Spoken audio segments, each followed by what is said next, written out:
राय के पास रमन 57 उम्मीदवारों के नाम हैं और ये लिस्ट रमन जारी हो चुकी है। कुछ नाम आप हमारे दर्शकों के साथ शेयर कर पाए तो।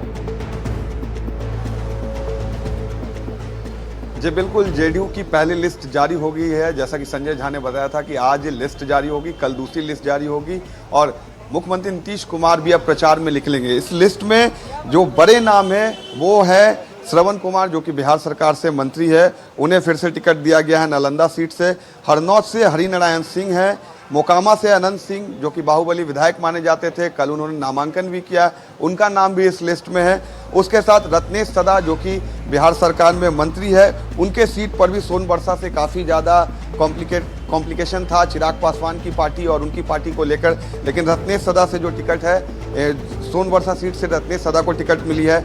इसके बाद गायघाट सीट जो है वो भी काफ़ी चर्चा में सीट थी, ये सीट मिली है कोमल सिंह। कोमल सिंह सांसद वीणा देवी की बेटी है और उनके पिता दिनेश सिंह जेडीयू से एमएलसी है, तो ये सीट जेडीयू कोटे में गई। चिराग पासवान इस सीट पर अपना दावा कर रहे थे, उससे इस सीट पर कोमल सिंह जो कि उनकी बेटी, उनको टिकट मिले। उसके साथ बिहार सरकार के जो मंत्री हैं मदन सैनी, उन्हें भी टिकट दिया गया है। अजय कुशवाहा और अमरेंद्र कुमार पांडे जो कि कुचाय कोट से बाहुबली विधायक माने जाते हैं, उन्हें भी जेडीयू ने अपनी पहली लिस्ट में जो है वो नाम शामिल किया है। सुनील कुमार जो कि मंत्री है बिहार सरकार में, शिक्षा मंत्री हैं, उन्हें भी जेडीयू ने भोरे से टिकट दिया है। साथ ही मंजीत सिंह जो पुराने नेता माने जाते हैं, नीतीश कुमार के काफ़ी करीबी है, उन्हें भी जेडीयू ने अपनी इस लिस्ट में शामिल किया है।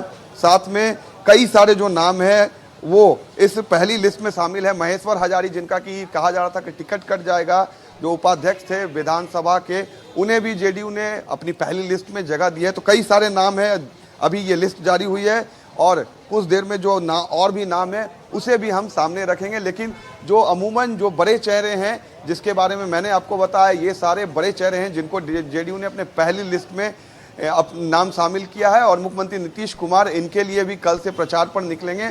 और इनमें से कई ऐसे चेहरे हैं जिन्होंने नामांकन भी भर लिया है। कल देर रात तक मुख्यमंत्री नीतीश कुमार के आवास पर कई चेहरे भी आए, उन्होंने भी टिकट लिया है।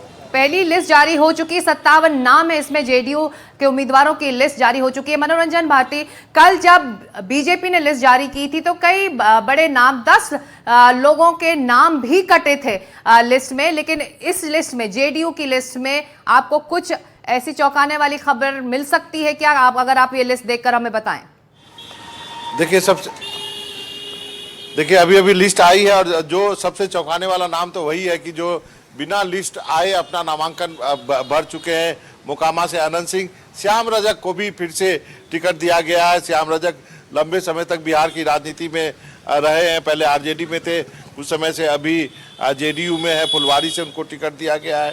उसके अलावा जो नीतीश कुमार का अपना गृह क्षेत्र है वो सारे जगह उन्होंने अब अपने टिकट दिए हैं, जैसे राजगीर का इलाका हो, नालंदा का इलाका हो। मैं आपको बता दूं हिलसा का इलाका हो, नालंदा से श्रवण कुमार को टिकट दिया गया, काफ़ी नज़दीक है मुख्यमंत्री के। हरनौत से हरिनारायण सिंह को टिकट दिया गया है, राजगीर से कौशल किशोर को टिकट दिया गया, अस्थामा से जितेंद्र कुमार को टिकट दिया गया है, इस्लामपुर से रुहेल रंजन को टिकट दिया गया।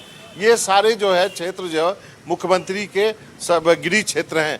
इसके अलावा मुझे एक सीट पर अंदाजा था, अलौली की जो सीट है जो कि सुरक्षित सीट है, जहाँ पर कि ये एक बहुत ही प्रतिष्ठित सीट हो जाएगी।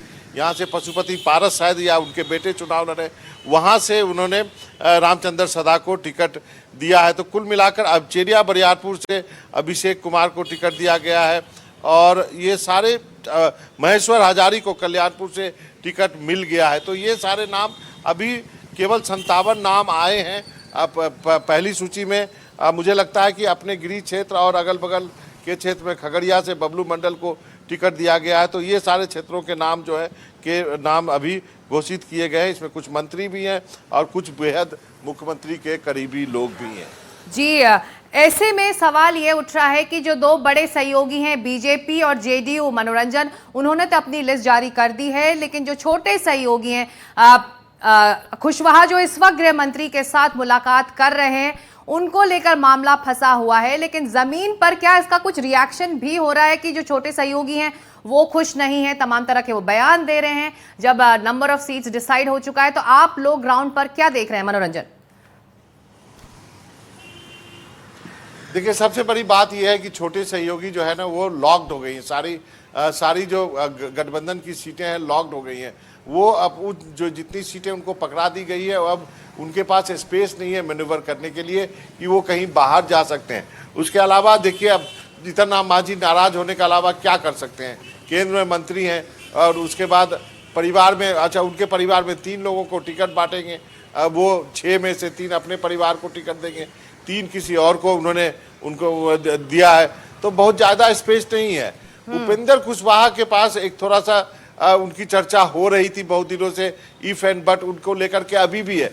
अब देखिए, महुआ की सीट से यदि तेज प्रताप ने अपना नाम वापस ले लिया, यदि वो नामांकन नहीं कर रहे हैं, तो वो एक तरह से वो सीट खाली है। आरजेडी ने भी उस सीट को खाली रखा है, तो क्या इसका कोई और मतलब निकाला जा सकता है क्या? ये अभी कहना बहुत जल्दीबाजी होगी, लेकिन ये उपेंद्र कुशवाहा के डेवलपमेंट से ही जुड़ी हुई है कि आज इस महुआ से तेज प्रताप नॉमिनेशन फाइल करने वाले थे। अब कहा जा रहा है कि वो समस्तीपुर के मोहिउद्दीन नगर से वो अपना नॉमिनेशन फाइल करेंगे, तो वो महुआ से वो चले गए मोहिउद्दीन नगर। तो ये क्या इस पे भी कोई एक नज़र रखने की बात है? एक पॉलिटिकल रिपोर्टर होने के नाते इन सब ये छोटी छोटी चीज़ें भी काफ़ी महत्वपूर्ण हो जाती। तो सबसे महत्वपूर्ण है कि आज दिल्ली में उपेंद्र कुशवाहा और केंद्रीय गृह मंत्री के बैठक में क्या निकलता है। बिल्कुल, और इसी पर नजर रवीश रखे हुए हैं। शिवम भी अब हमारे साथ पटना से जुड़ रहे हैं। शिवम, एनडीए में बिग ब्रदर से ट्विन ब्रदर बन गया जेडीयू, बीजेपी और जेडीयू के जो बराबर की सीटें आई, ऐसे में जिस प्रेशर टैक्टिक के जरिए कामयाबी हासिल की चिराग पासवान ने और ज्यादा सीटें उनको मिली हैं, अब बहुत कुछ उनके परफॉर्मेंस पर निर्भर करने वाला है। बहुत उन्हें कोशिश करनी होगी कि जिस तरह से प्रेशर टैक्टिक अप्लाई कर उन्होंने इतनी नंबर ऑफ सीट्स हासिल की हैं, उसका नतीजा भी वो इन चुनावों में दें। जमीन पर एलजेपी रामविलास को लेकर किस तरह की सुगबुगाहट है?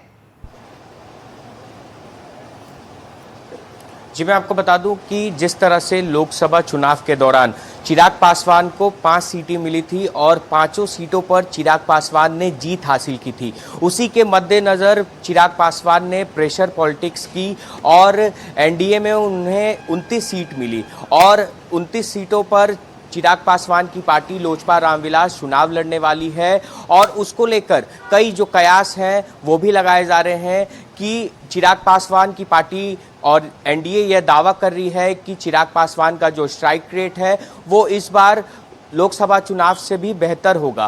पर जिस तरह से उपेंद्र कुशवाहा नाराज चल रहे हैं और कहा जा रहा है कि महुआ सीट पहले उपेंद्र कुशवाहा की पार्टी आरएलएम को दी गई थी, पर अभी वो सीट जो है वो चिराग पासवान को दे दी गई है, जिसके बाद उपेंद्र कुशवाहा जो हैं वो नाराज चल रहे हैं। कल देर रात उनके आवास पर केंद्रीय गृह राज्य मंत्री नित्यानंद राय, बिहार के उप मुख्यमंत्री सम्राट चौधरी भी पहुंचे थे और कहीं ना कहीं डैमेज कंट्रोल करने की कोशिश की गई थी, जिसके बाद उपेंद्र कुशवाहा ने यह भी कहा कि एनडीए में सब कुछ ठीक नहीं है और सुबह ही वो नित्यानंद राय के साथ दिल्ली रवाना हुए और अभी केंद्रीय गृह मंत्री अमित शाह से वो मुलाकात करेंगे। उसके बाद ही फाइनल होगा कि क्या महुआ सीट वापस आरएलएम को दी जाती है या नहीं। जी, उपेंद्र कुशवाहा को लेकर क्या फैसला यहां दिल्ली में होता है, इस पर सबकी निगाहें हैं रवीश। और ये मुलाकात अब शुरू हो चुकी है, आप वहां मौजूद हैं? जी बिल्कुल सिकता, ये मुलाकात शुरू हो चुकी है और आज सुबह जब एयरपोर्ट पर उतरे थे नित्यानंद राय उनके साथ में थे, तो तमाम मीडिया वालों ने उनसे पूछा कि क्या महुआ सीट पर आप मान जाएंगे, तो नित्यानंद राय ने ही उनका हाथ पकड़ा और मीडिया वालों से कहा कि भाई मान ही जाएंगे, तभी ये आए हुए हैं यहाँ पर, सब कुछ ठीक है एनडीए में। तो जो उपेंद्र कुशवाहा हैं उनको बहुत ज़्यादा बातचीत का मौका नहीं मिला और उसका बीजेपी को लगता है कि नित्यानंद राय लगातार बातचीत उपेंद्र कुशवाहा से कर रहे हैं, तो कहीं ना कहीं एक बीच का जो रास्ता है वो निकल आएगा, क्योंकि नित्यानंद राय ने उन्हीं के सामने ये कहा कि सब कुछ ठीक है एनडीए में, अब बातचीत करने दीजिए, उसके बाद में आपको खबर मिल जाएगी।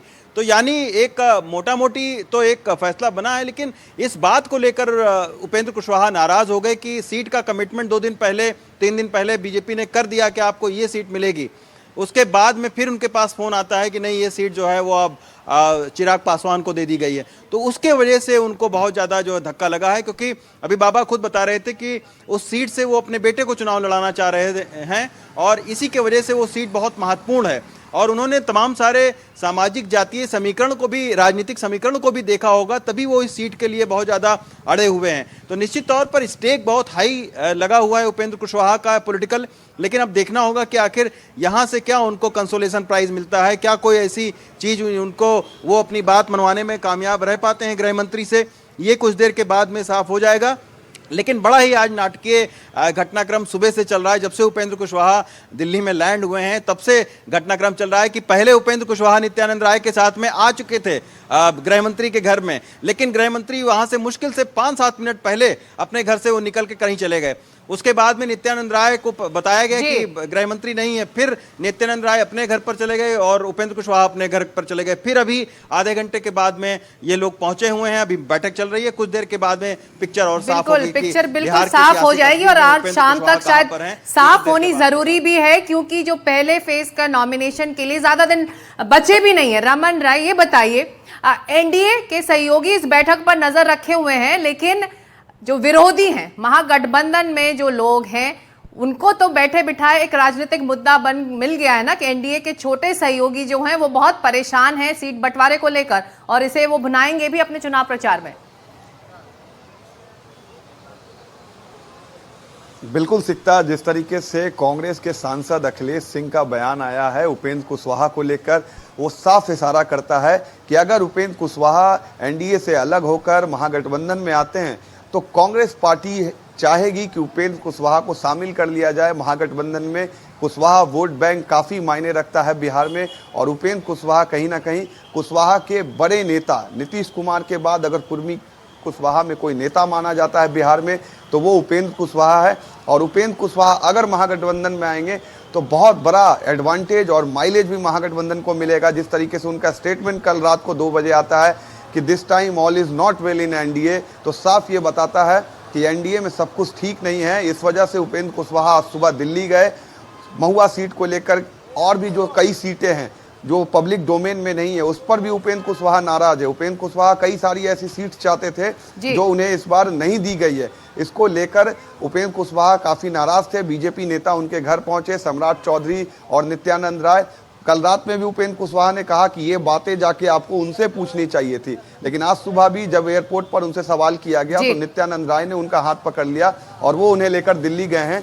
अब ये देखना है कि जब वो दिल्ली से लौटते हैं तो क्या वो एनडीए का हिस्सा रहेंगे या दिल्ली से लौटते वो महागठबंधन में शामिल हो जाएंगे या लालू यादव से उनकी कोई बात हुई है। ये एक बहुत बड़ा इनपुट है और इस पर हमें नजर बना के रखना चाहिए कि उपेंद्र कुशवाहा का अगला स्टेप क्या होता है, क्या वो महागठबंधन में आते हैं, क्योंकि महुआ सीट से वो अपने परिवार के लिए टिकट चाह रहे थे। लेकिन यही कारण है कि लेकिन बिहार चुनावों की जिम्मेदारी जिसको दी गई है उनके साथ उपेंद्र कुशवाहा इस वक्त मुलाकात कर रहे हैं। और जिस कॉन्सोलेशन प्राइज का जिक्र रवीश बार बार कर रहे हैं मनोरंजन, क्या ये 2 कॉन्सोलेशन प्राइज हैं जिसके बाद खुश हो जाएंगे उपेंद्र कुशवाहा? एक तो उनकी राज्यसभा की सीट को लेकर आश्वासन गृह मंत्री से और दूसरा अपने बेटे के भविष्य को लेकर और उनकी सीट को लेकर। देखिए, मुझे लगता है कि गृहमंत्री से मिलने के बाद ऑल इज वेल हो जाना चाहिए।